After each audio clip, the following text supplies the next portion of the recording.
there, this is Rebecca Stark, and I am popping in to get one of my DNF videos done. DNF stands for Do Not Fear. And what I'm doing is I'm trying to work through all of the ways, all of the places the Bible says, do not fear. And I thank you for following along. I thank you for watching this video. I've got kind of an unusual location for my video today. I'm in my bathroom, and I'm currently soaking my feet in my bathtub. I'm not going to show you, but just trust me, it's there. And the verse I'm going to read to you is a verse that I have memorized, and I've had it in my mind for a number of years, probably close to 10 years, maybe a little more, a little less, somewhere in there. But we're gonna dive into the book of Job today. And if you know anything, if you've read the Bible, you know book of Job is a book that's about suffering. And I don't know about you, but I am not a big fan of suffering. And suffering and pain very often go hand in hand. And in fact, that's why I chose this verse today. This is why I'm soaking my feet, is because I'm struggling with a little bit of pain right now. So let's dive into the verse first, and then we'll talk a little bit about its context. So Job 12 verse 10 says, "For the life of every living thing is in his hand, and the breath of every human being." Just settle it with that. This is a verse that I learned to memorize because I was teaching Christ-centered yoga. I taught Christ-centered yoga at a couple of churches in Denver. Wonderful thing. I love doing it. And if you've ever done yoga, you know that breath is a very important part of yoga. So we would breathe, and I would read this verse. I would recite this verse over class. "For the life of every living thing is in God's hand, and the breath of every human being. It's all in his hands," and that's the best place for everything to be, in my opinion. So,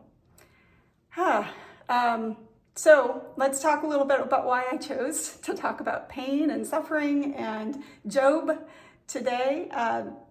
So a couple of days ago, yesterday was the 4th of July. The day before that, my HOA had a fireworks display, and I found an ant pile accidentally. I wasn't looking where I was going. I wasn't even thinking about ants. And if you live in the Houston area, I don't know if they're widespread in Texas. I don't know if you have them anywhere else, but they have these ants, and they look normal. They're tiny little brown ants. They're not like fire ants that I've seen elsewhere, but they're these tiny little ants.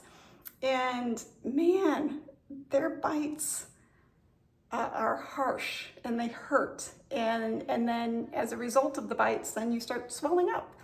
And I have, I think, a total of 25 bites I counted between both ankles. So because they got on me before I really knew what was going on, and they were just biting and bit my ankles, bit the top of my feet, my lower part of my leg. So I'm soaking my feet right now to try to alleviate some of that pain. But when we talk about things that we're afraid of, what pops up in our lives, pain is one of them. And if you've struggled with chronic pain, you know, I don't even have to tell you.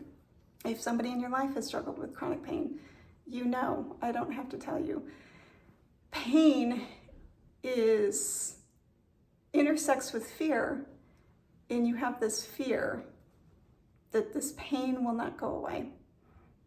And it's debilitating, and it can halt your life. So I've talked a little bit in the past videos about the suicides that I have survived, the suicides of people I've known and loved.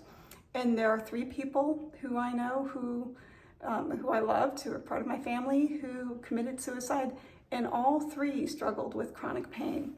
So my stepfather had worked on a printing press for most of his life, and he bent over a lot, had chronic back pain, and he dealt with his pain by drinking a lot of alcohol. So he was, in my estimation, an alcoholic. So he drank a lot. He got a lot of DUIs, and he was facing charges for a third DUI, and rather than go to jail, he opted to take his life. So that was number one. Number two was my mom's youngest brother, Uncle Sam. I had an Uncle Sam. Uncle Sam had fallen. He was in a climbing accident and had fallen and broken his back, and he was struggling with chronic pain.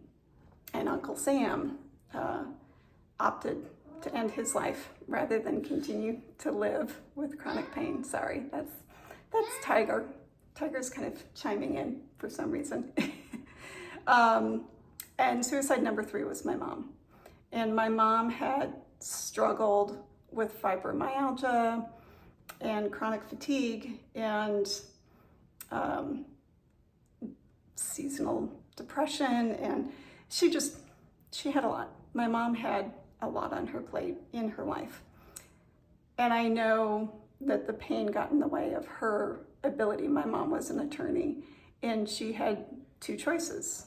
She could take pain medication and be mentally foggy and not be able to focus and not be able to do the work that she loved, or not take pain medication and struggle through the day, try and get some work done, but still be dealing with the pain.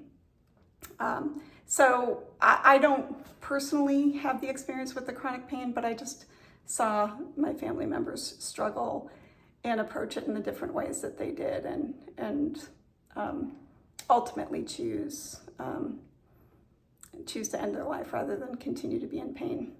So I'm coming to you today acknowledging that I've got a little pain. I've got a little bit of understanding of chronic pain.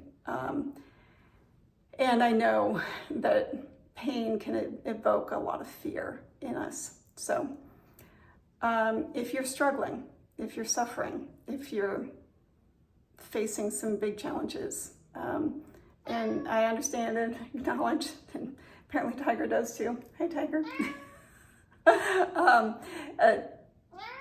If you're struggling, I hope this verse helps you. For the life of every living thing is in his hand, and the breath of every human being, which means every breath. Sorry, I have to go back to the Police song, every breath you take, but it's true. God sees every breath you take, and God is always there with you. And if you're suffering, reading the book of Job is never a bad idea.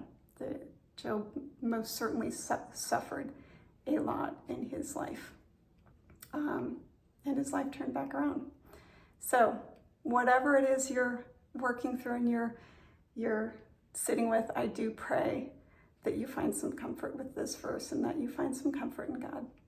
Thanks for tuning in, and hang out, see what video comes next. Take care. Bye-bye.